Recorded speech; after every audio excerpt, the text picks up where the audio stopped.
Okay, good evening, everybody. We're going to get started here. So welcome to our Kent City Council workshop. We have about 4 items on our agenda today. We'll go get started. We're going to continue with the 2023-2024 budget. I'm going to turn this over to Paula Painter. Well, thank you very much, Council President Boyce, Mayor Ralph, and members of City Council.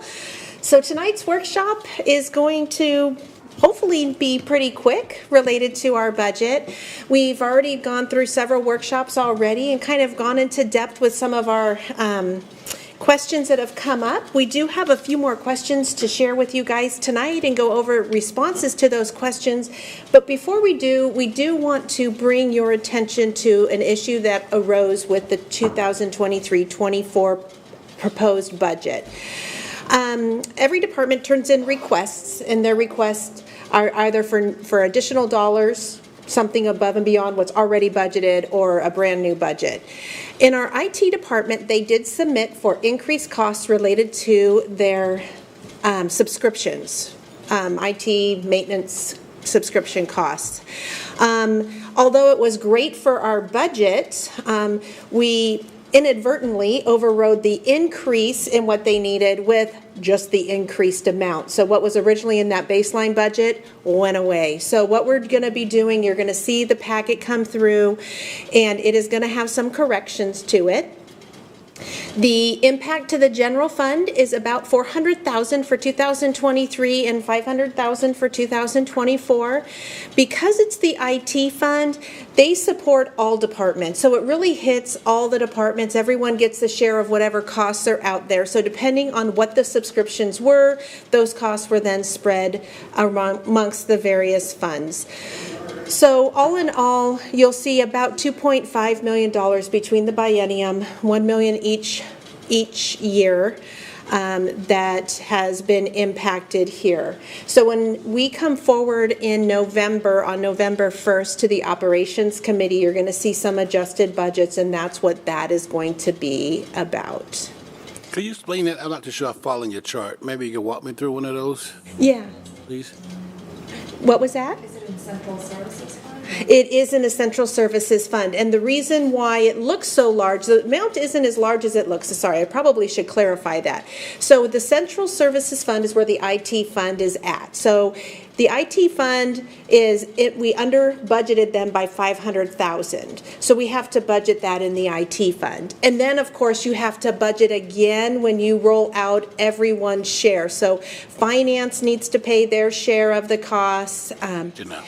Parks needs to pay their share of the costs. The water fund needs to pay theirs. So everyone has a piece of the pie that they're sharing. It looks like a big mistake, but we did have to double count it, because we had to recognize it first for for IT central services and then for all the other funds. So the first column you see there is what is in the proposed budget that you have today. The correction for 23 and 24 is how much we need to adjust the budget for each of those years for those funds, and then finally what that new budget will look like. Got you. Are you sure IT wasn't just finding a way to give money back? Hey, I would be really happy to accept it. I was wondering why our budget was looking so great. This would explain why. I apologize to our IT department there for that error, but we are trying to make it right here. That makes sense. Thank you for sharing. Okay. Council President, can I ask Please. I'm sorry. Okay. Yeah. So first you said it was $500,000, but then I'm seeing $1 million at the bottom. That's the total. So for the IT for 2023, the impact was $500,000. So we under budgeted them by $500,000. But then we have to, in order for them to pay for that $500,000, they need revenue. So then we have to reach out to all of the other funds and charge them for their share of it. So it gets counted twice. Okay. Yes. I get it. Yeah. Double counting makes things always look way worse. Yeah. Governmental accounting does make the budget side of things really difficult to follow at times. So ultimately, you could probably take that 1.1 million, divide it by 2. That's the true cost of what the error is. I'm assuming the department had their budget allow for that adjustment, right? Yeah, there is room to be able to absorb this. One of the things is within our general fund, we do know already in 2024, we're tapping into that fund balance, and we will likely be doing that again for this correction here. And then all of the other funds that we're looking at, they are able to absorb that cost in their fund. Okay, thank you. Yes, thank you. Any question, guys? We got it? Okay, thank you, Paula. All right. So we received some questions today that we're going to try to make our way through, and I am going to ask for a lot of patience as I try to answer some of these questions for you. Some of them are outside of my wheelhouse a little bit, but I do have some background, and I think I can give you the information you need. If I'm not able to answer it for you today and we don't have the right people here in the audience, please let me know, and we'll follow up with an email with the continued response to that. So one of our questions were related to the police vehicles on page 113 of the proposed budget. And they asked, did we purchase any vehicles during 2021 and 22? If so, how many? So with the 2021-22 biennial budget, it included funding for 12 vehicles per year, depending on the cost of the vehicles, because as we know, inflation is impacting those things. In 2021, 10 of those vehicles were purchased and received. There is one of those vehicles that is still on order, so it's been ordered, but it has not been received. As of August, which is the latest update that I have received, 5 more police vehicles that were budgeted from 2022 have been purchased, but not received. So those are still on back order, and it will likely be into 2023 before we actually receive those vehicles. So although we had 24 for the biennium, it is 16 that I'm aware of that have been purchased. I think, Raph, that had a lot to do with the supply and demand, right? Correct. Yeah, yes. Okay. All right, moving on to our next question. On page 113 of the proposed budget book, there is a line item that says special programs. That question is, what does that mean? That is a great question because, I had to say, what does that mean? And are these programs inward or outward facing? So to give you an idea, this is located within our criminal justice fund. So we have our main criminal justice fund. That's not part of this.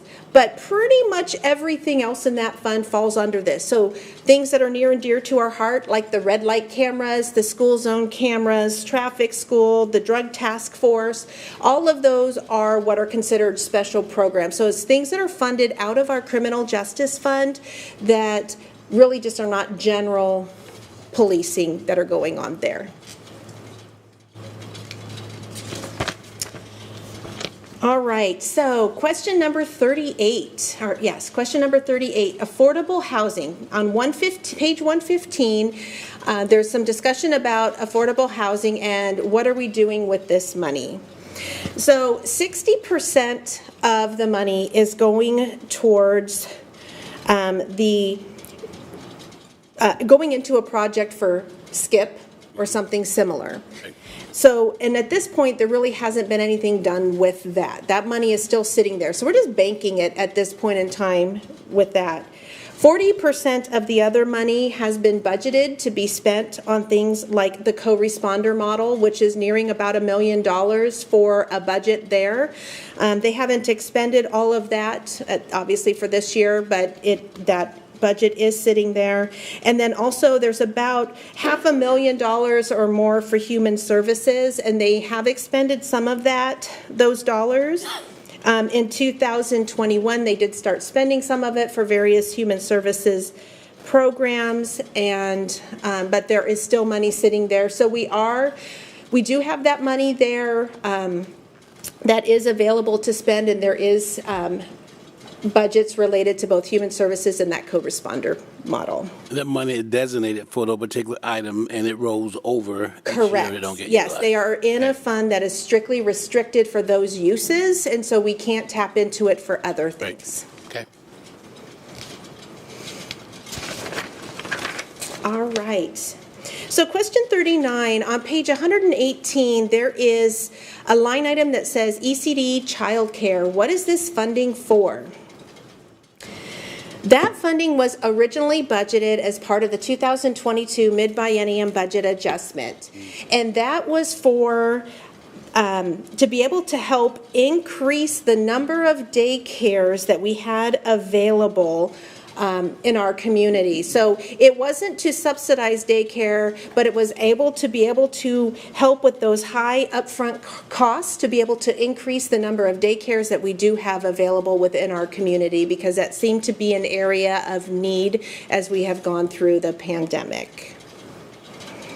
Those dollars have not been expended as of this point in time. They do need to be obligated by the end of 2024 and expended by the end of 2026. And you'll find this with all of the ARPA funding. It's set with that same criteria, so although it may not be spent at the moment, it is designated for that purpose. And the STEM education on page 118 as well. Is all of this funding going towards robotics, or is it going to something other, some other STEM? And technically it is not going directly to robotics, although robotics is a big piece of the STEM program. This is more designed to help bridge this gap between the high-tech industry in our area of the aerospace industry, and then also the students and our children and the school districts. Sorry, I'm fumbling. As you could tell, this is not my area of expertise. But what I can say that the focus really is on helping teachers to be able to learn more about the rocket and NASA curriculum, to be able to then take that and educate our children, and to also I think that's about all that I had with that. Sorry. The other also that I wanted to mention is 50,000 of those dollars were actually earmarked to be used back in 2021 for the ANEW program as well. So that one actually came on board before the 2022 mid-biennium budget was adopted. So there were actually two elements that fell into this category here. If you do want more information, or at least a high-level information, you could go back to the mid-biennium budget adjustment book for 2022, and on page 53 it does give a nice little write-up there for you. Same with the one before with childcare on page 54. There is a little write-up that may help explain it a little bit better than I have fumbled through tonight.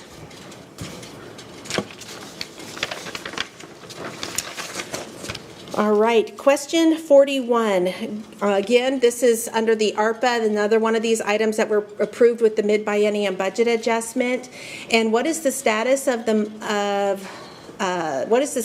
use of this money? I assume this is the project being run by King County. And yes, so we do have these dollars that are sitting in the budget, and we had planned to work with King County on this, and as I believe we're still waiting for that program to get up and running. So there isn't much progress that I am aware of to be able to relate on that topic. We're just kind of in a holding pattern. So the money is allocated, we just wait for King County to get their act together. Correct. Yeah. Absolutely. Please. And that one was actually, where is it? Like Public Works? It's not ARPA, but did it move to Public Works, or? Yes, yeah. And it is. Thank you. Thank you. All right. So question 42, and this is regarding comments at the workshop. How much is the funding for Catholic Community Services increasing next year? Specifically, is the funding being doubled? So when we look, I've got to grab my other little cheat sheet here. Just one moment here.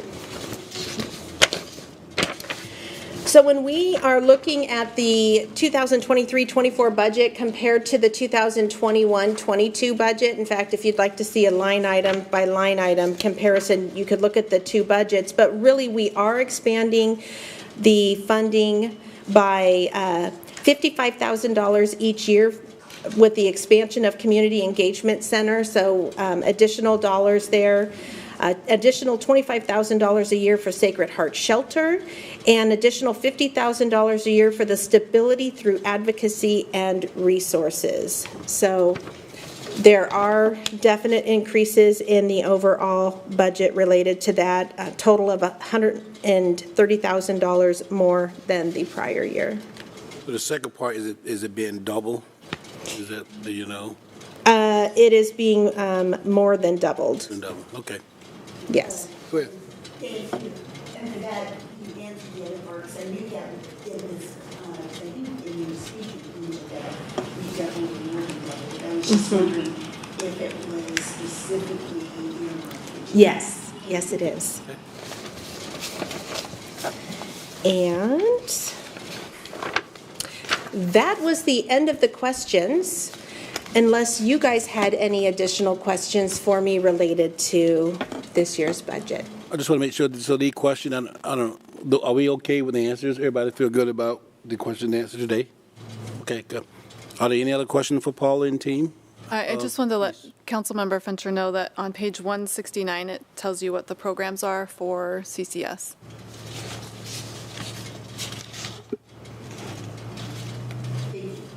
Okay. So, we good? I'm sorry, go ahead. This is actually Okay. I just want to make sure before. So Go ahead. I think we're good related to the, if you guys are good with the questions, I do want to take a moment to talk about our next steps, so you guys would have an idea of what to be expecting next.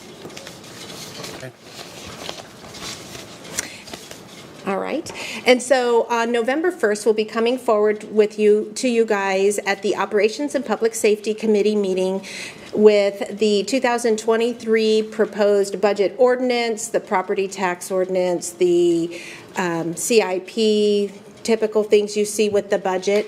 In addition, this year, we will be making some modifications to ordinances related to our B&O tax and our utility tax. As you know, they specifically designate portions of that revenue to fund certain areas. So we're going to be, because we're moving those to the general fund, we'll be retaking out those restrictions related to that. Second, you'll see a policy come along with it. We don't have a spot within our code that specifically designates property tax in such a way, so you'll see a policy coming along with it that is showing that we are creating a policy to stick with your intent that you had related to both not property tax, B&O tax and sales tax. We want to make sure that we are keeping with your intent, and we have that documented as our path forward. So you will be seeing all of that come through on November 1st at that meeting. Okay. Are we good, team? Okay, everybody nodding their head, Paula, so we All good. right. Well, thank you very much. Thank you, Paula, appreciate it. Okay, we're going to move on. During our workshop with the budget, we asked about a couple of systems that went in place, and asking Mike and team to kind of give us some update. Workday was one, Amanda, and then Laserfiche. So, I assume we're going to start off with Workday. Awesome. Thank you, Council President Boyce. Good afternoon, council members, Madam Mayor. Appreciate the time to be able to spend with you to go over what ultimately, to your point, Council President, is a follow-up on our part to the recent budget retreat, where there were a number of questions that were asked about not only the technology projects associated with some systems, but also the business cases, especially that were associated with those. So we've got a number of folks here from both the IT department as well as departments to help provide some context and answer questions and give input along those lines. Again, with me this afternoon is Brian Rambonga, our IT PMO, or Project Management Office Manager. He's also the lead PM on the Laserfiche deployment project. Teri Duckworth is with us, the IT Deputy Director, along with Jen Graff, who's the Business Systems Analyst for ECD, as well as Amanda. And might I add, last July's Employee of the Month. Wanted to squeeze that in there. No pressure, Jen. Jen provides a critical engineering support for ECD, and the Amanda system is going to provide a brief walkthrough of the Amanda system so that you folks can get a glimpse into that. Teri Smith's with us, the HR director, Matt Gilbert, ECD deputy director, and Brian's going to be joined by Kim Komoto to also talk about some of the aspects of the Laserfiche project and what we're especially seeing on the horizon from a benefits perspective to staff and the city as a whole.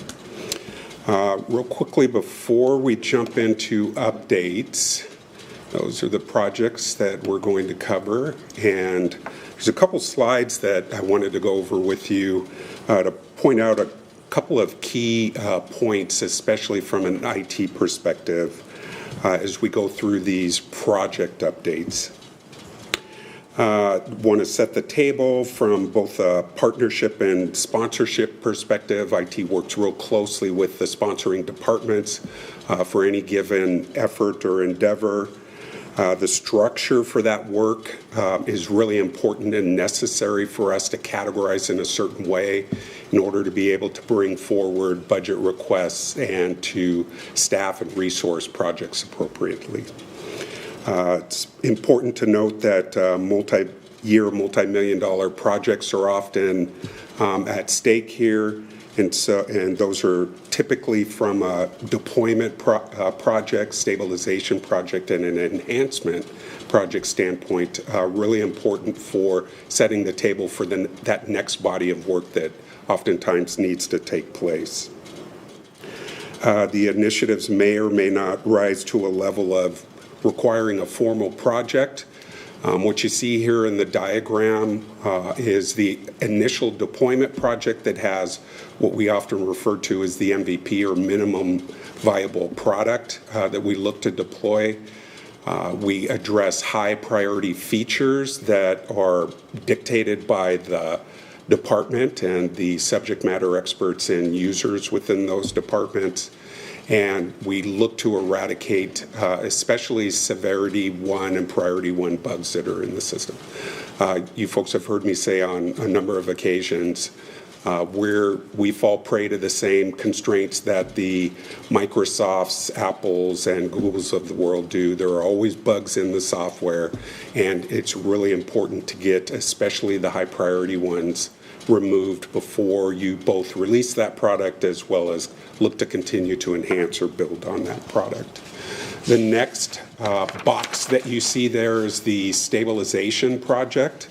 That's almost always immediately on the heels of especially a large or medium-sized project. That's where we're looking to get the things that are tagged as severity 2 and severity 3, they're also given a priority again, and this is in conjunction with discussions with the departments especially, but also the vendors that are secured for these types of projects to take that punch list that was developed at the end of the deployment project and then look to peck away at those items to get new features and bugs, new features developed and bugs out of the system. Again, this is a general or generic approach that's taken to the projects, things like the projects that we tackle. And you can see with the green arrows that at the end of the deployment project, before you start a stabilization project, there's a handoff to the customer and IT operations. The system or platform typically goes into a maintenance and operations mode, which I'll talk a little bit more about in just a minute.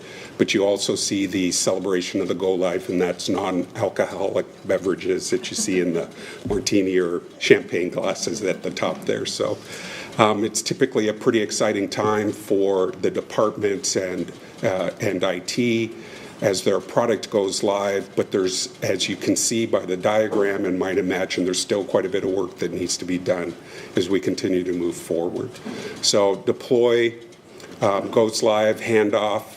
You've got the stabilization project to try and deal with the things that were on the punch list in priority order. You can see the ellipses there that denote the fact that before you get into the third category of project, which is an enhancement project, and those can be small, medium, or large, you can actually get a decent amount of time in between those projects. And we've fallen prey to that from a business perspective here at the city in the past, but I'm happy to say, especially over the last 2 or 3 bienniums, we've been able to get out in front of that. And we've got a number of systems that are constantly being enhanced and enriched and upgraded in an effort to add additional value to what the departments look to gain as a result of depending on those systems. This is going to sound a little bit corny, but I'm going to use the analogy of establishing and tending to a garden, because to be quite honest with you, I think it's incredibly applicable. Right, you can't grow every plant that ever existed right off of the bat, so you prioritize and establish the ones that you like the most and are the most important to you. Tending to a garden, much like establishing and maintaining a business system. It's through the allocation of time, effort, and resources, especially, that you get value add and continue to be served that way as you move forward with a new platform and system in place. Weeds crop up, and they're very similar to bugs that emerge in the system. You have to work tirelessly to resolve those and remove them. As time goes on, you want to add new plants to your garden. That's the same as adding new features to the system. That enables you to keep up with emerging business needs, especially as work processes change and the departments look to become more efficient and effective with the way that they're doing business. You add fertilizer and plant food to help make sure that your garden grows, much like the security patches and fixes and enhancements that are established as a part of an ongoing system support effort. And really my point there is that it takes consistent care and feeding in order to maintain and operate a healthy business system or platform, as well as the surrounding ecosystem. So you get one bad apple that could quickly and easily spread to the rest of the ecosystem. So we look to try and isolate and stay out in front of that by engaging in these projects that are initial deployment, stabilization, and then enhancements that can be small, medium, or large that aren't initially tackled or beyond the purview of maintenance and operations in the operations group. When I say we, I should have prefaced all this by saying, when I say we, I am referring to IT and the departments.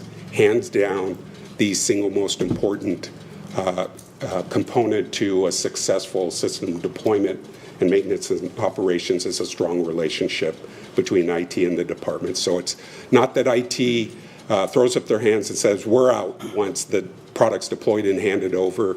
We are constantly and look to be in perpetuity engaged with the department to keep things running smoothly and to enhance the platforms as they move forward, especially in concert with the departments and the respective vendors that we engage with in those efforts. So I wanted to talk briefly about that because that sets the table for how we come after budgeting, how we allocate resources, and help ensure that we aren't just pivoting constantly to the squeaky wheel, but instead establishing a known common list of priorities by way of our work plan and then allocating resources to that. Last but not least, it's a little bit of an eye chart, I apologize, but this is something we introduce as a part of all of our project kickoffs. The big thing that I wanted to underscore here is what you see across the top, where not only do we have categories of projects, but we also have phases within our projects. And again, all these things are in an effort to help ensure that the likelihood and probability of a successful technology deployment is maintained. So we, as a part of our project, we go through an assess and envision phase. There's planning that takes place. There's build and configuration. Lots of times you'll hear us refer to it as build or buy. We first look to see if there is see if there's a system that's already been deployed that can be leveraged for the business needs that a particular department has. Only then, after looking at it that way, do we look to either build or purchase a commercial off-the-shelf or COTS system that would address those business needs. So we're trying to be, with the departments, as efficient and effective as possible with city funds.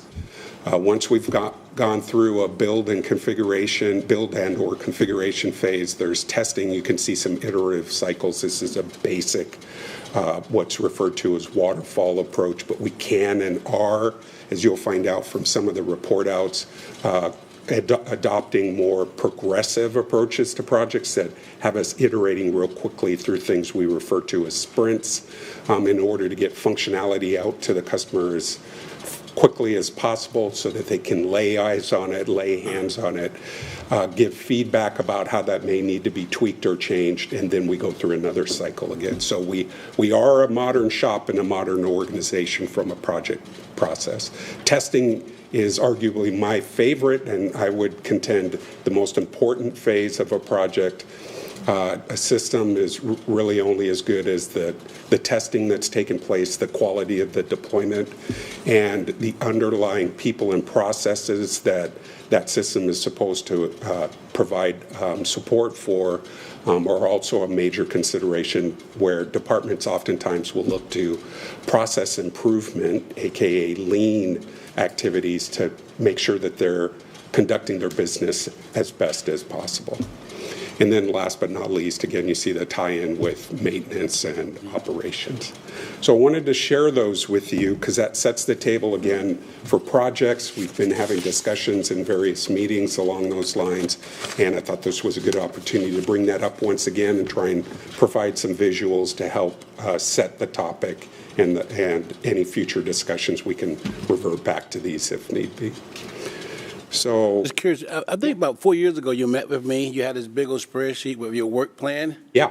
I'm just curious, I'd like to see where you're at with that. 'Cause like a lot of stuff is coming home. Would be nice to maybe someday share that as well, too. Absolutely. No, it's a great comment. Brian and I have been talking about wanting to get into workshops at least twice a year. We've been talking with both the mayor and Pat also about doing that so that we can go over the work plan. Yep. And especially provide visuals for not only the work that's been on our to-do list, but especially what we've been able to accomplish in concert with the department. So we're super proud of that work, so we'd love that opportunity.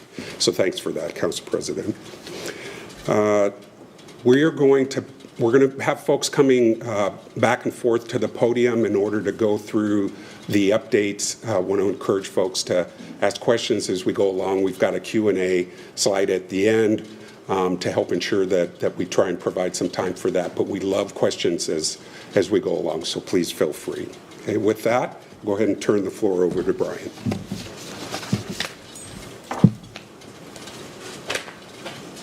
Thanks, Mike. Yeah, I think I'm okay. It's the big button. Good evening, everybody.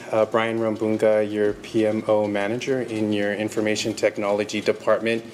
I'm here to provide really just a quick update, more or less a reminder on kind of a small project that we started in 2019, ended in 2020, called the HCMA, or Human Capital Management Automation Project. Tiny little project. I will then be handing it off to Teri, who will really just kind of discuss and collaborate with you guys on the continued work and effort on developing Workday within their department. But really just to kind of kick things off, again, we started Workday, or HCMA, the HCMA project in Q1 of 2019 and deployed it on time, Q4 12/16/2020. This really truly was an enterprise project with just about 55 core project team members, all consisting of executive stakeholders from each department, management stakeholders from each department, as well as subject matter experts from each department. It was an enterprise project that really did impact the entire city and all the staff members here at the City of Kent.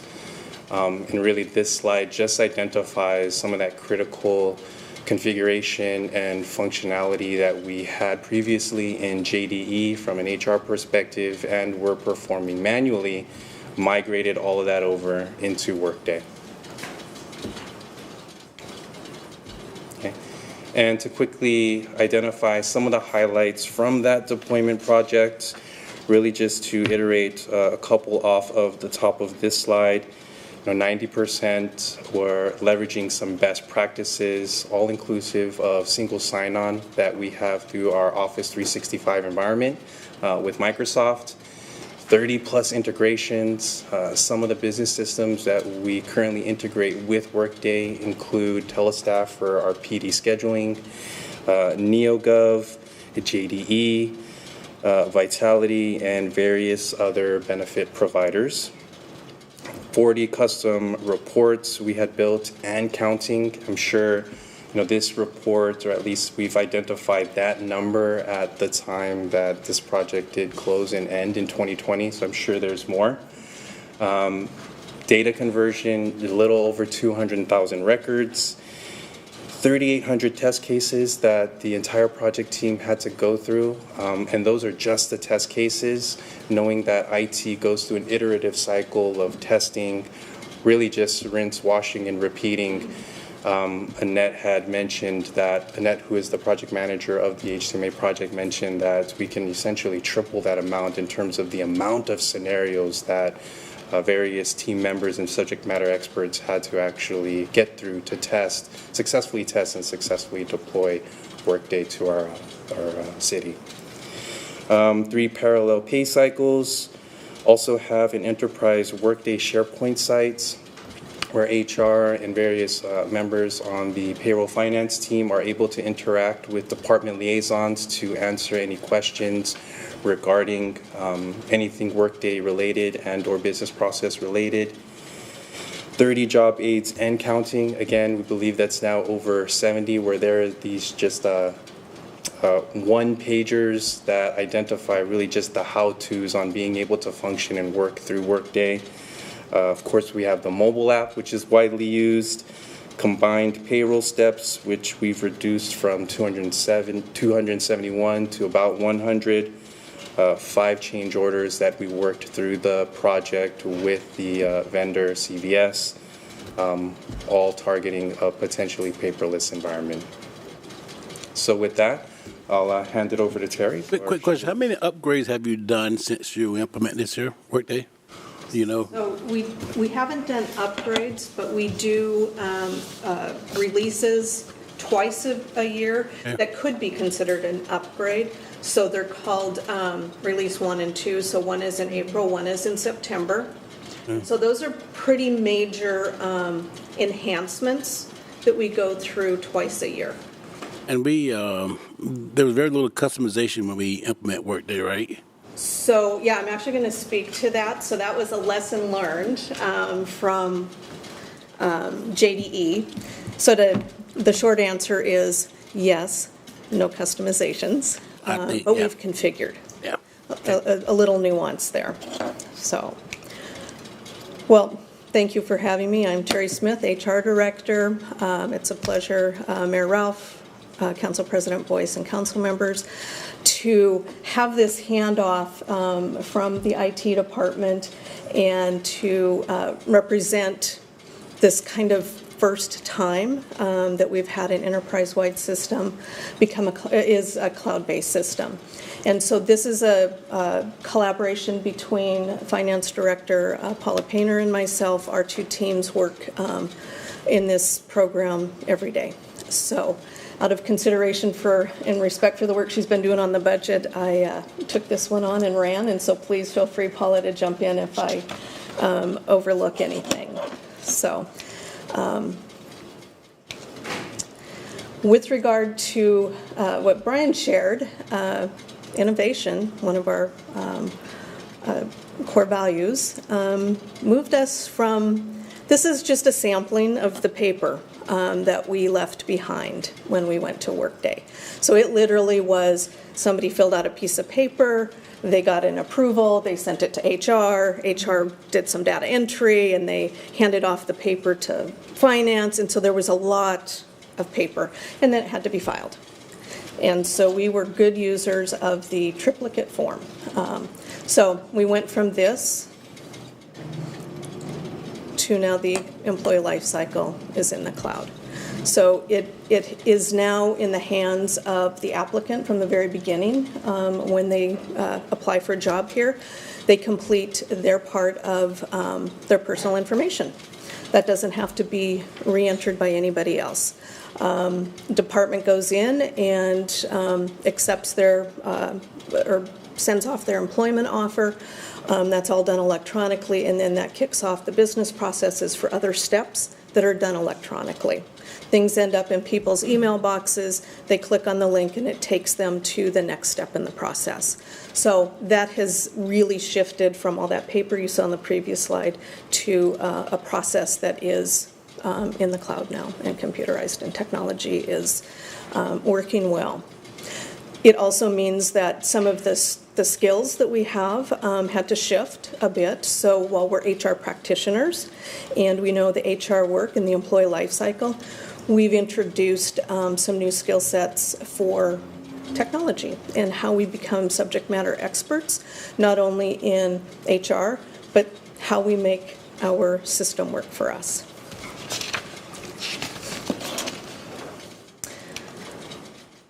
So this is just a few of the benefits that we've realized. Our legacy system had security that folks outside of HR would assign security to different people. And it's now housed appropriately so in HR. We are the owners, the stewards of the personal information in our system. And we guard it very closely and we protect it. And based on how Workday is configured, it's a very security and rules-based program. And so now we, the owners of the security, make sure that the access that employees have and others have meet the needs for security reasons based on their roles.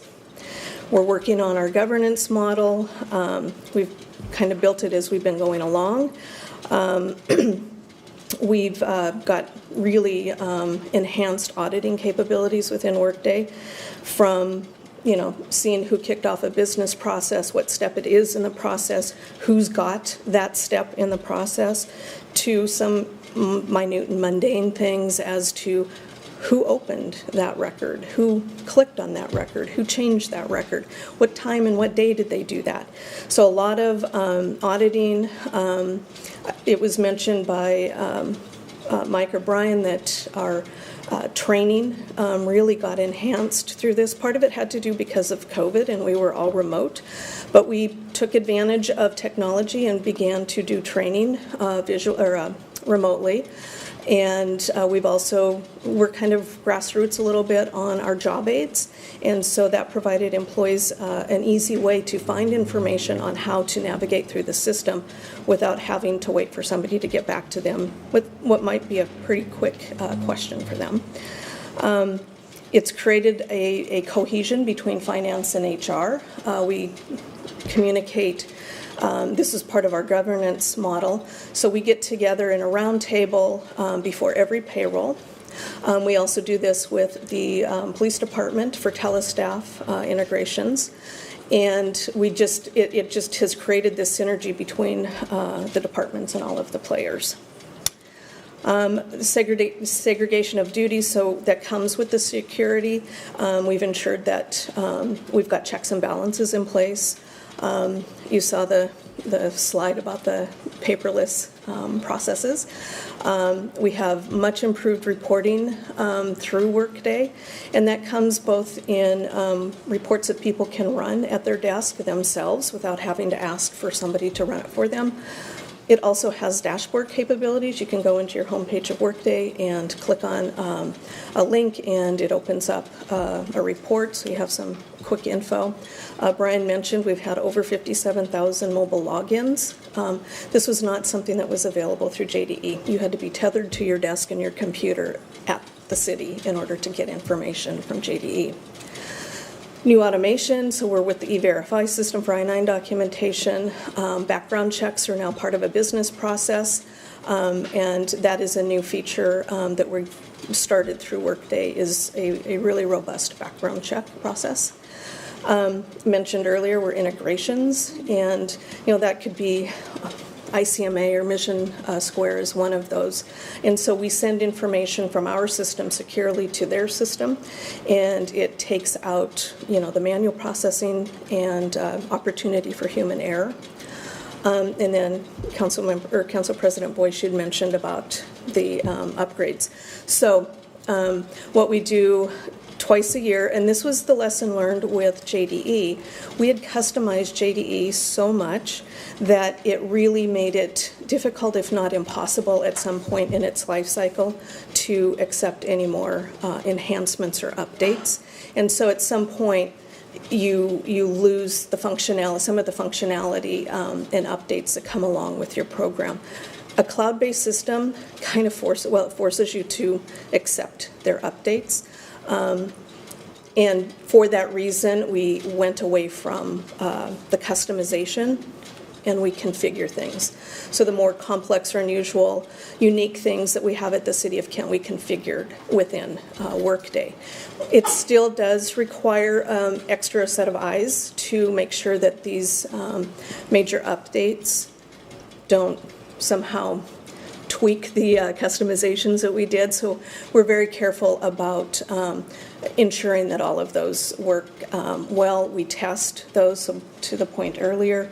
So the subject matter experts in HR and payroll now do the testing and checking that those things are working. And then every week we get these kind of bug fixes that come through, and so much like Apple or Google or any of the other players, there are little things that come along that we just are aware of, and we make sure that, again, it doesn't somehow impact negatively any of our customizations. So those were huge benefits for us going from, an on-premises program of JDE that required a lot of IT support and, technical coding and our reliance on them to keep everything running, to now our reliance is on the cloud and Workday and keeping it running. So we've been pretty happy with what we've gotten out of Workday thus far. So on the future horizon, in 2023 we're looking at this has been a big topic of conversation. I know Council has had interest in all of these items, actually. So the masking of the attachments and applications. The attachment piece has been the biggest challenge. They can mask the information that's in Workday, but when people attach things, it gets difficult to mask some of those identifying pieces. So we are working with them in 2023. And with them, I mean with our implementation vendor collaborative solutions to help us get that functionality into Workday. Spanish translation is another one. So the platform Workday comes with the ability for Spanish translation, and what that means is once an applicant goes through the system, they will identify their preferred language, and so things that they see going forward after they become an employee will be in their preferred language, Spanish in this case. We see, on the HR side or the management side, if our preferred language is English, that's what it will default to. So we're working with them on getting that functionality running as well this year. And then another dashboard that we're working with the vendor on implementing is the attrition trends and diversity dashboards. And then ongoing projects, not just 2023, but even beyond, really are going to occur around negotiations. So all that fancy, interesting language that the people at the table come up with, other folks have to implement. And so some of those are more challenging, and we've been live for 22 months with Workday. So there are a lot of things that we don't know because we haven't experienced it yet. Some of the things that we can do easily, we certainly do. But we have had 241 items on our tracker since we went live 22 months ago to either fix ourselves or to ask for help from our implementation vendor, Collaborative Solutions. So we're moving along, and Mike and I kind of joke about what phase we are in the project. Sometimes I think we're still back in implementation, but we are truly farther along than that. But those are some of the highlights of what it's like to transition from IT to a department business owner of an enterprise cloud-based system. So I appreciate you letting me jump into your presentation and share that. Quick question. Are you guys tracking your trends data now? And it said, what is it percentage-wise? You know what it is? Are we tracking trends for, Attrition data. So we have reports out there that have been written for us, and we are refining them. So we do have some reports that show Do you know what that. your attrition data is for the city, roughly, percentage-wise? Gosh, the last time I looked at it, I'm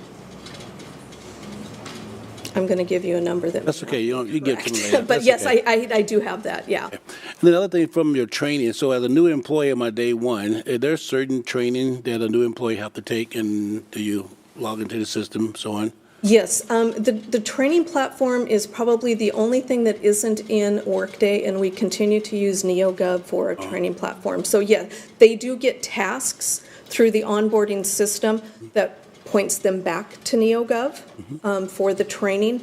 We also have them review policies. That's part of NeoGov, so that's an attachment through their onboarding documents. And all training that employees go through, where diversity training, that's tracked into the employee record, so we can have that as well. And it's housed in NeoGov, but it is tracked, Okay. yes.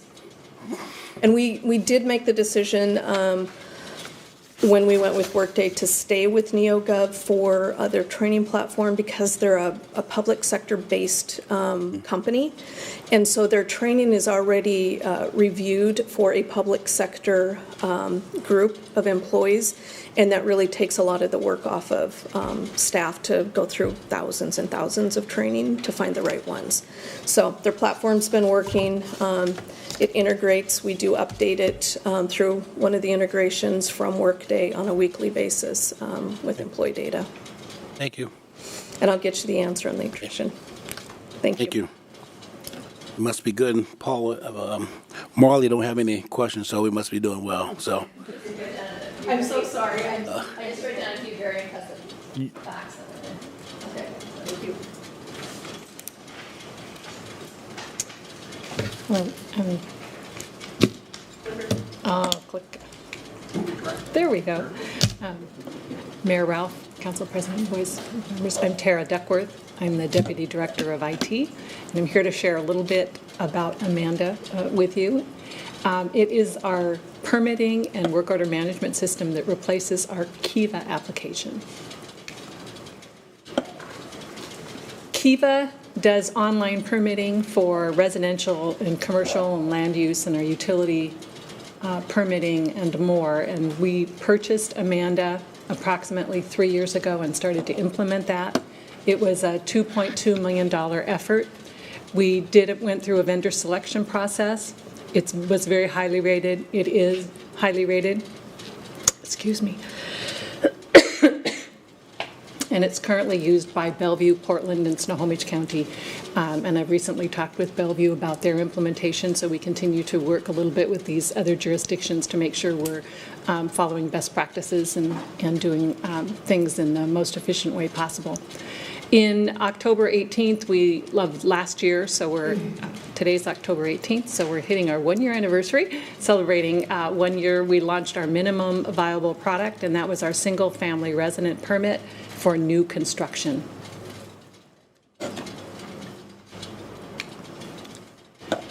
And since that time, we've had quite a few successes.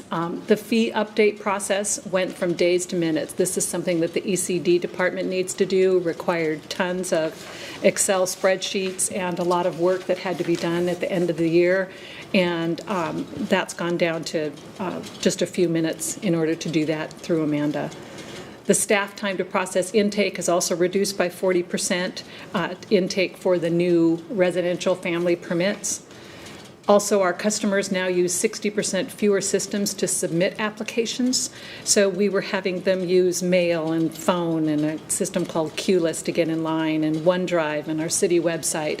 And now they use Amanda and sometimes email as well. So it's greatly simplified the process for our customers. And it's reduced the number of internal systems that we have to use in order to process those permits. So used to be Kiva and OneDrive and Teams and Outlook and Bluebeam and Crystal Reports and Kiva reporting and interactive voice response, up to 12. We're now down to Amanda and Bluebeam. So it's a huge savings in time and effort for folks internally, as well as a great streamlined process for our customers as well. Since we've launched our minimum viable product, we moved into what Mike explained was our stabilization project. So we're now in stabilization. That was funded for 2022 and 2023 at $1.4 million, and we have an estimated completion date of that of fourth quarter of 2023. This is where we're using our agile sort of iterative approach. We are attempting to do 4-week sprints, and that means every 4 weeks we're attempting to launch a piece of code, functional new piece of code that gives either, adds value either to our customer department or to our external customers submitting the permits. We're currently in sprint 12 right now. Enhancements, since we launched our minimum viable product, we have streamlined the fee update process. I mentioned that a little earlier. We've improved the submission process, and Jen's going to talk a little bit more about that in a minute, about how great that's gotten for our customers. We increased the visibility for the applicants in where their applications are in the process, so they have better insight into that. The automated the receipt generation, so the delivery of payments, so that people know where they are in the payment process.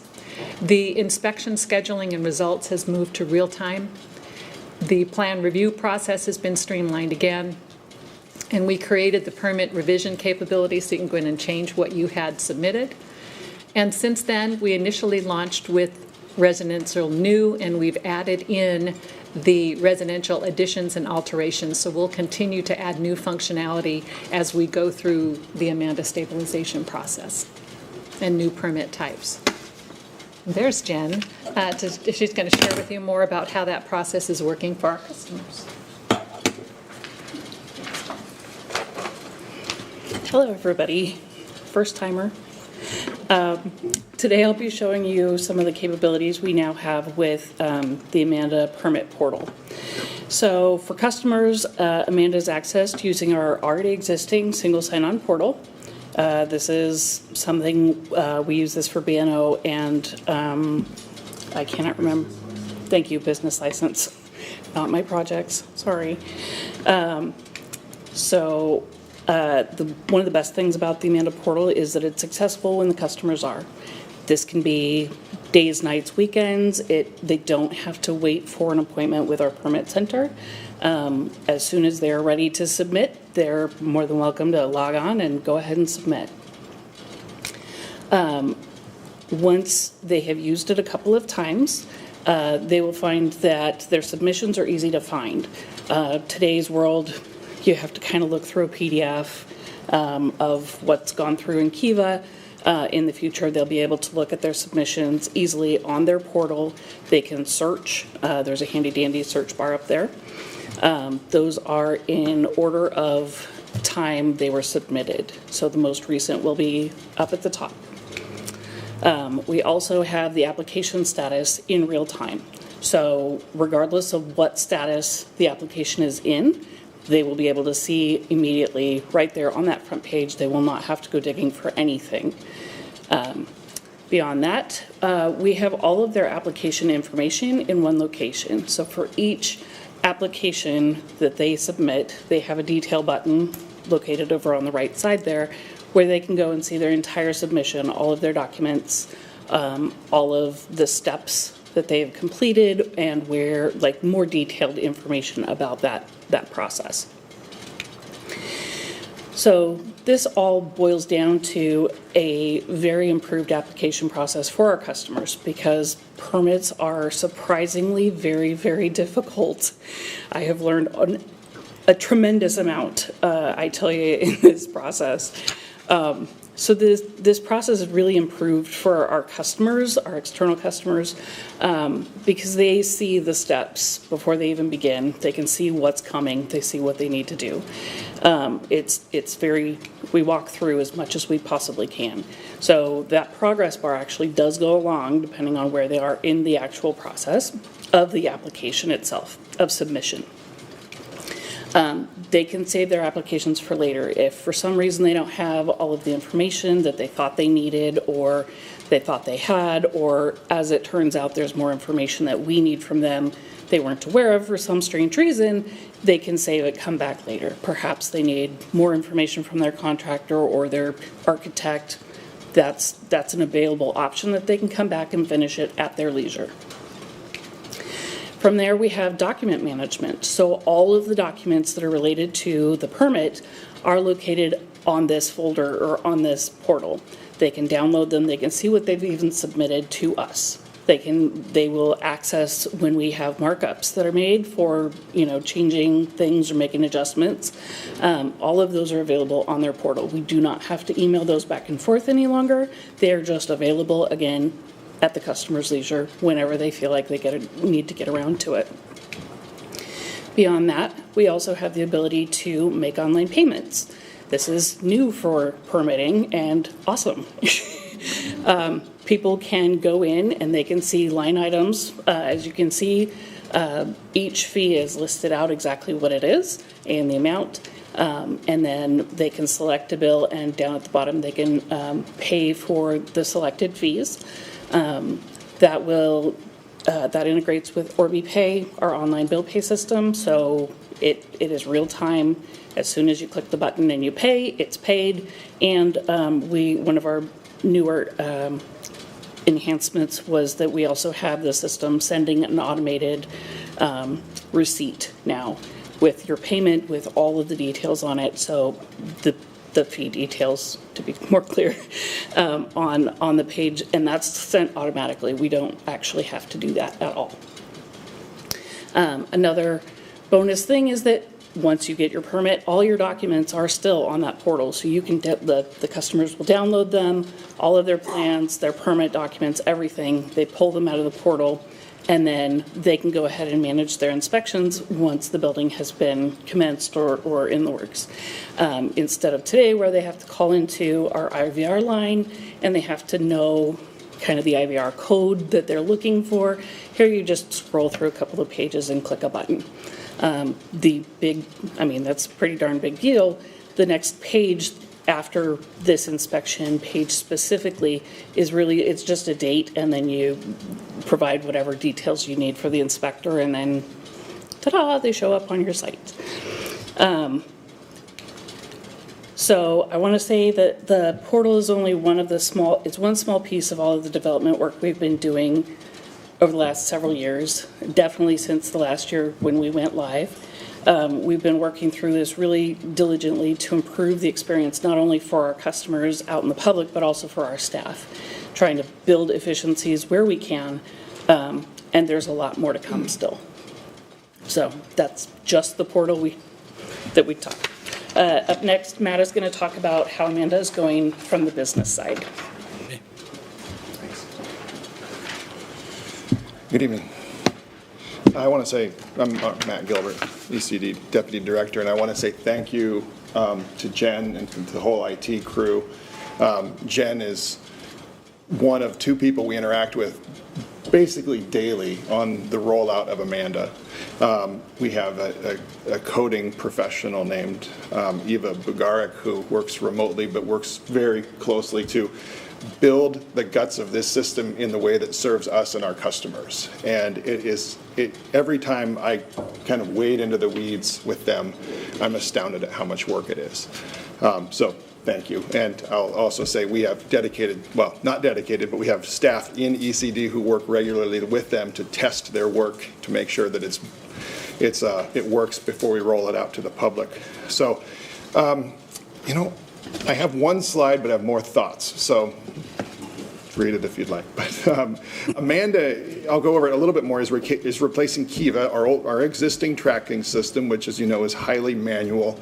It's 90s era technology and hasn't been supported by a vendor in a decade. And again, thank you to our IT staff who keep it breathing, keep it working. There's sometimes little emergencies and has to go on life support, but they always come through for us to keep us in business, basically. So this Amanda project, it's incremental, but it couldn't have come at a better time. Well, I guess it could have come earlier, but we're happy to have it now. So we first set out to replace Kiva back in about 2006. We worked into 2007, worked with vendors, did some testing of the market, and everything kind of went on hold with the recession. It was kind of unpaused in 2018 when council and mayor made it a priority. And the fact that that there was that long interim period, I think, according to our IT folks who talk about life cycles with these things, it made it a little bit more difficult. So there's a lot of data that is built up over that time that needs to be scrubbed or ported over from one system to the other. It's just a lot, and it has to be. There's just a lot. Having so much makes it more difficult. So we've mapped processes, we've analyzed data, we've had to build Amanda from the ground up, basically, with our vendors. So a little bit, what's a tracking system? Amanda and Kiva, both tracking systems. Basically what they do is they give our code reviewers a to-do list, prioritizes their work, so that they know when to act in a permit process to keep the thing running smoothly. It offers us performance management. It gives us permit activity data. It gives us a communications platform with our customers. And in the case of Amanda, it will allow 24-hour access to our counter. We have a virtual permit counter now where folks can submit or pick up or pay for permits 24 hours a day. So there's a lot of efficiency there. So one of my big kind of realizations here is that this takes a lot of work on the back end with tech people, with testing, with money, with a lot of gnashing and pulling of teeth in the background. But the impacts to our customers are really big. We issue 5,000 permits a year, more or less. Most of those require an appointment with a permit tech, a live person, on the phone, on Teams, whatever. And it takes that person about an hour to submit a permit. That's a lot of people time. That's a lot of applicant time. And this is what people used to drive here for. They drive down at least 2 times with their paper, with the printing costs, with all the time. Now they'll do it from their laptop. So that's a huge win for the public and for our customers. It's an investment, but I think it will provide a lot of quiet benefit to the public, and I think it's a fantastic investment. Quick question, Matt, for Councilmember Core, please. Thank you, Council President. I can actually wait until the end, so. Okay. Yeah, thank you. I'll tell you, so one of the questions we've had to answer, because this is such a big project, how do we prioritize the incremental rollout? Now, it went live officially about a year ago, so there's been a lot of kind of bug fixing and before it really started getting use by the public. And so it wasn't until, I think, July that we started to get permits in from home builders. So what we did is prioritize first residences and home builders, because we do a lot of that. That's a pretty good volume. And it's also Kent people we wanted to see benefit first. Kent residents, people who are doing additions or remodels or re-roofing their home or putting in a water heater, this kind of thing. So we started with the new homes. Now we added remodels, and we have additions. Soon we will fill that card out for residential. And the pace of that is picking up with each sprint that we go through, because there's been so much good work done early that can get repeated and added on to it. Really builds like a snowballing effect. So once our residents kind of group of work, residential type work is completed and set up and deployed, we'll look to the higher volume permits that will allow us to capture staff efficiencies. So that will really start to lift the burden of those constant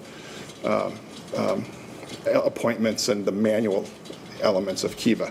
But in the meantime, we will be running 2 parallel systems. So that's a bit of a burden, but it will get better over time. So again, I just want to emphasize the benefit of this work that we're doing. I remind our staff of that all the time. And I am reminded of that by our IT folks all the time, that this will build and build into something that's more and more valuable. So it's hard work, but we're happy to be doing it. So thank you. Okay, Councilman McCord, please. Thank you, Council President. Thank you, Matt, and thank you, Jen, for the presentation.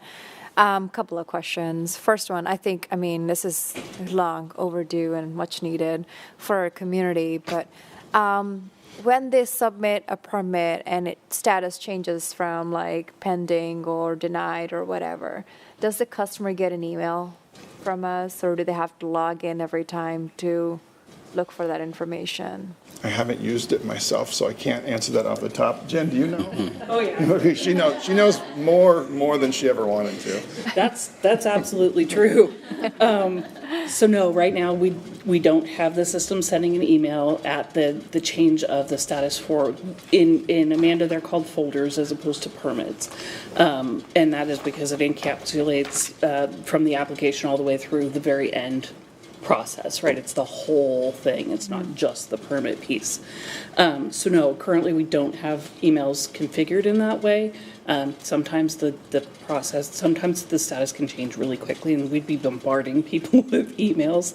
But if that's something that's valuable, we can definitely look into it for certain. I think maybe most individuals might not know that their status changed, or their permit requires more information. I think it would be beneficial to them. And the other piece is, I just had a conversation with our residents a couple months ago, possibly, and they came down to the city hall, and there's a language barrier, and there's issues with this is great for a majority of our community, but people who don't know how to use technologies, right?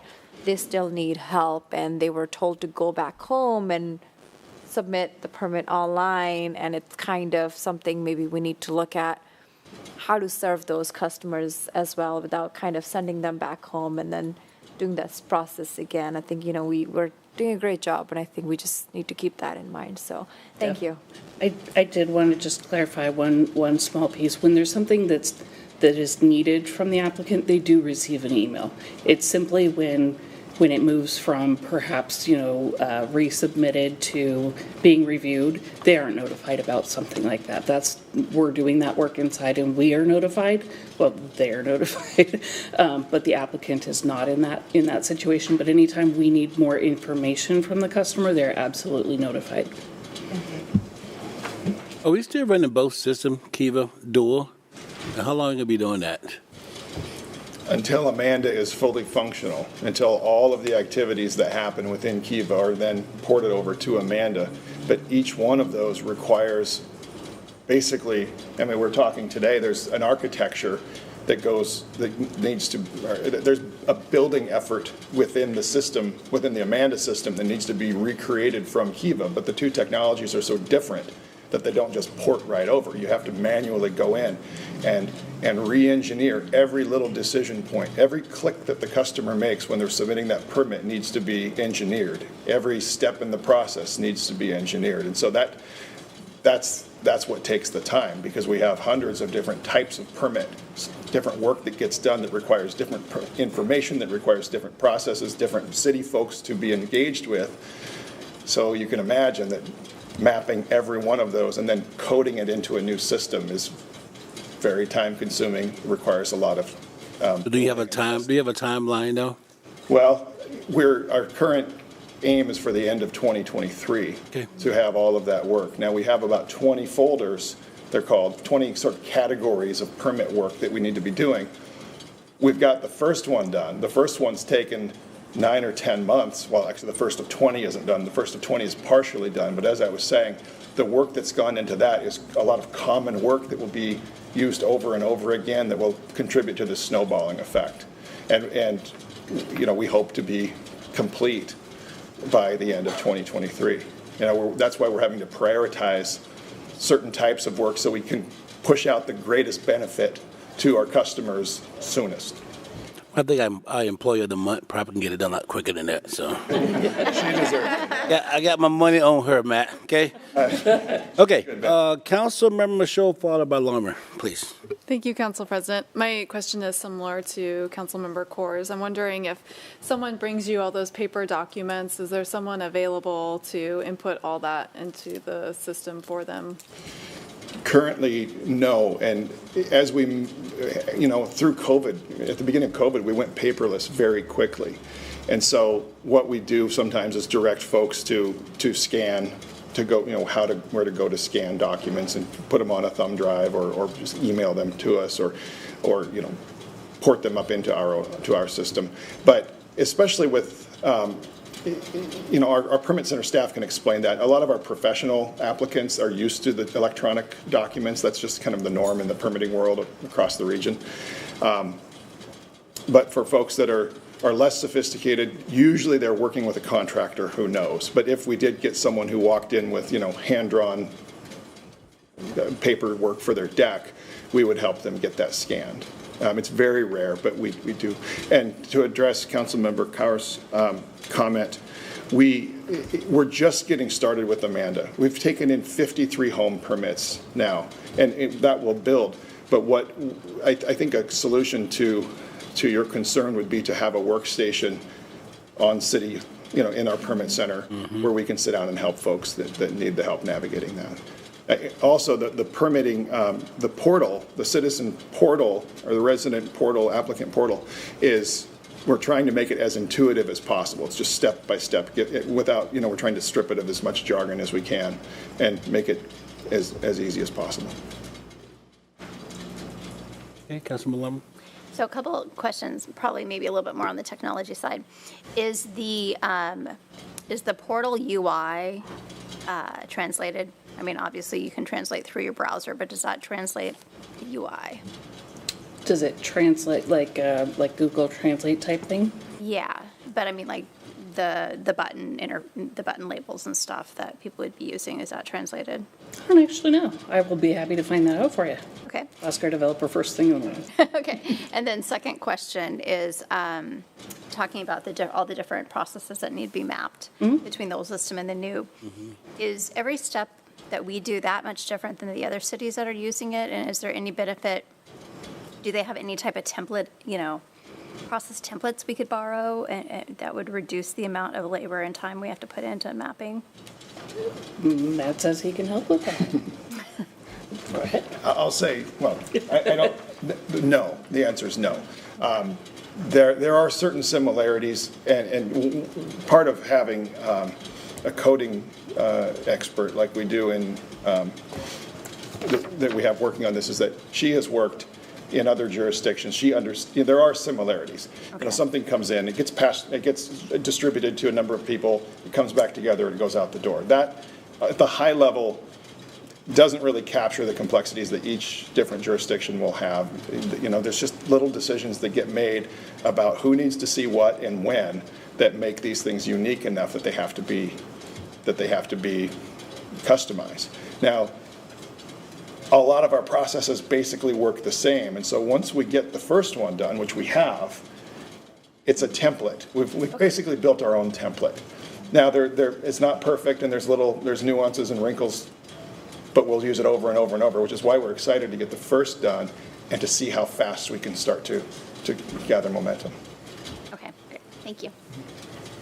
We'll move on just a time. I just want to make one comment. So I know you said customization a lot versus template. You know, we don't want Amanda to become another Kiva, right? So I'm assuming you guys keep that in the forefront when you talk about customizations. I could not agree more. And we're actually, as we go through this build process, we're leaning, we're streamlining, we're simplifying as much as we can.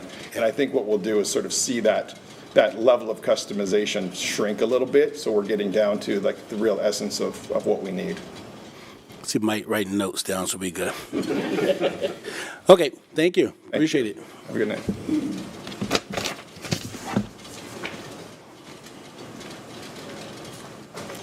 Brian, you're between us and dinner, okay? Pressure. I'll try to make it fast. Maybe not. Laserfiche is a big system. Here to talk to you guys again about our Oracle IPM replacement project, or our Laserfiche deployment project, which I think out of our 3 updates is our only active deployment project at the moment. So for a little bit of Laserfiche background, it is replacing Oracle IPM eCapture Captivation, which is a 25-year-old imaging record management system. Much like Kiva, Tara and her team have been, doing their due diligence and hard at work in keeping Oracle IPM on life support. So the main focus of our Laserfiche deployment project really is to migrate and convert all the records that are on Oracle and get them into Laserfiche as soon as possible. It is the system, Oracle is the system that contains the original versions of all the records. And it truly is an enterprise imaging system that brings transparency to the city from a records management perspective, helps to fulfill PRRs, accommodates city clerk and her work, as well as ensure that we are in compliance with FOIA, or our Freedom of Information Act. Again, really just the main focus is 3 main functions: searching, scanning, and indexing of records that we currently do in Oracle, bringing all of that over into Laserfiche. From a search perspective, again, in line with keeping that level of transparency, ensuring that the records that the city does identify are searchable to the public and to residents are available through a portal we call WebLink, which is out there and accessible for city clerk records, as well as internal searching for all City of Kent staff and employees. Okay. So for a little bit about our active Laserfiche deployment project, like I mentioned, primary scope, which is really, really narrow. Oracle is on life support, so main focus really is migrating all those records from Oracle into Laserfiche. We're about halfway done. We have completed departments, administration, the city clerk, parks, probation, corrections, municipal courts, and an enterprise process for P cards within our finance department. We are currently working with our police departments, the probation departments, and we just kicked off our meetings with the vendor and with the subject matter experts and stakeholders in our public works as well as our legal department. Remaining after we get through these 4 departments that we are working in parallel is our ECD department, as well as all the other records that we didn't touch in finance outside of our AP process. So 2 left to go. Of course, you see the budget and our target highlighted budget. Initial budget was $950,000, and we have a target of Q1 in 2023. So that is a quick update on our active deployment project. And our graphic that you see to the right is really just our full client and all of the department folders or repositories, we like to call them, for their records that already exist in Laserfiche. Moving on, kind of in line with the structure of how we run our projects, immediately after we finish our deployment project, which is active now, we have already identified and have a budget for our stabilization project. That budget is $110,000, and we'll look to start planning and run it in parallel with our active project, kind of do our envision and planning phase while we're looking to close up our migration of Oracle records into Laserfiche and that active deployment project. We'll look to start that in Q1 of 2023 and hopefully finish in Q4 of 2023. Some of the big items and pieces of functionality that we'll look to focus on for Laserfiche include migration and conversion of other records that were not in Oracle. So this includes city records that are hard copies that various departments have file vaults around the city. Also records that are in SharePoint, looking to migrate SharePoint records into Laserfiche as well as records and files and documents that are in our network drives across the city. So that will take place in the stabilization part to this project and getting the remainder of city records into our central management repository, which will be Laserfiche. Another item that we'll look to scope into our stabilization project is integrations to existing business systems. Big ones that we have our eye on right now are CityWorks and Amanda. I think if Kim had her druthers, she'd probably want Laserfiche to touch every single system that we have out there, which, you know, is kind of suitable for the purpose of Laserfiche being that central repository and management system for identifying and managing city records. It would really just kind of make her life easier in terms of being able to centrally manage all of that. Hopefully we'll get there, fingers crossed. So with that, that looks to really just identify what we have scoped for our stabilization project within Laserfiche. All of this in parallel because we have been running Laserfiche for a few years. We are already in sort of a maintenance and operations mode. Again, to Mike's point, sort of this other parallel path once a system is deployed. We do run into, you know, destabilization and enhancement projects, but for those that are live, we do have to maintain and operate those pieces of functionality within the system. And for those departments that have already been deployed within Laserfiche, Kim and her team are already looking to get through either small bug fixes and or enhancements to those. And this is probably where I'll look to Kim and hand it off to her to kind of talk through these points on what they're doing for maintaining and operating what's already out there in Laserfiche. Thanks, Brian. Yeah. Kim Komoto, City Clerk.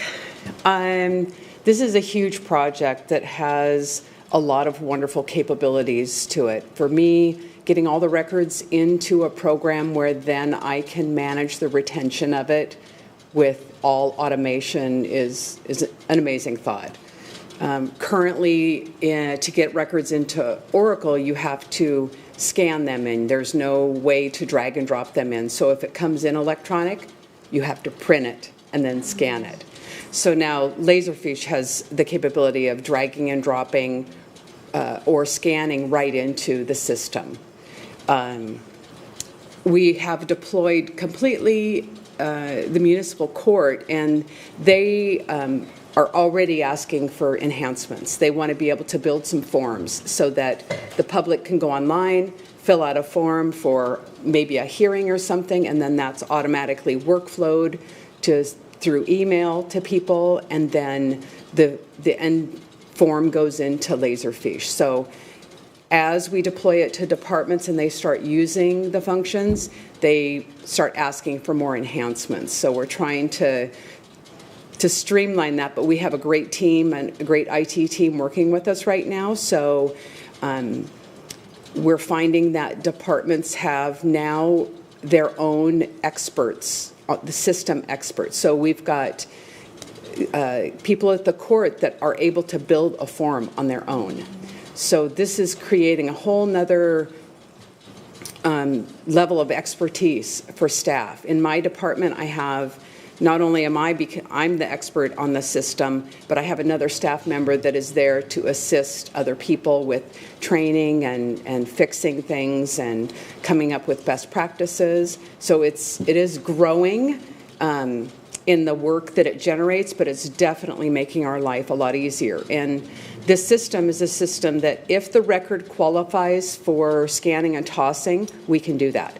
We've got protocols and processes in place that you scan, you verify, and then you can toss that paper record and rely and manage on the electronic record. So, and each of the departments have a different series of records. They have a different type of work that they do. I'm excited for once we get to ECD to be able to integrate The records, once the completed permit finishes in Amanda, it workflows right into Laserfiche. So we try to not get too excited about it because it does take a lot of resources to do that stuff, but the more experts that we have in the city, the more expertise that we get in the city, the more that we can do with those. So I've talked about the automatic record. The records retention is tied to the state retention schedules. So they're uploaded into our system and we click the box and it's managed per that schedule. And we get a report when those records come up when they've met their retention, and we check the box that we're okay to move them into the holding area, and then in another year or whatever, we get a report saying these are all ready to be deleted. Do you want to do it? We'll give you a printout of everything so that we can do the proper documentation in the end. So we're getting there, especially with the clerk's records. So I don't know if anybody has any questions, but I'm very excited about it. We've got Brian as the project manager, and we've got a new business systems analyst. I think that's correct. I call him my systems engineer. Eric Moore is phenomenal.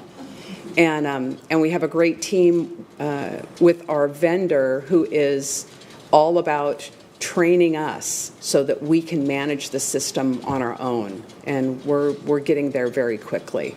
So. Okay, any questions, guys? Oh, Councilman Fincher. Thank you, Council President. So from that holding area with the records, when it's time, that year has passed, are they deleted forever? Are they archived someplace? No. If records that are solely electronic, they are non-archival for the most part, so I don't have to send them to the archives. If I have archival records, I can have the paper version of them. I could have an electronic version, and then those are sent to the archives. But no, once the retention has been met and we've confirmed that everything's accurate and we've done the proper documentation, we click the button and they're deleted. Thank you. Mm-hmm. Any other questions? Okay. Thank you. Ready?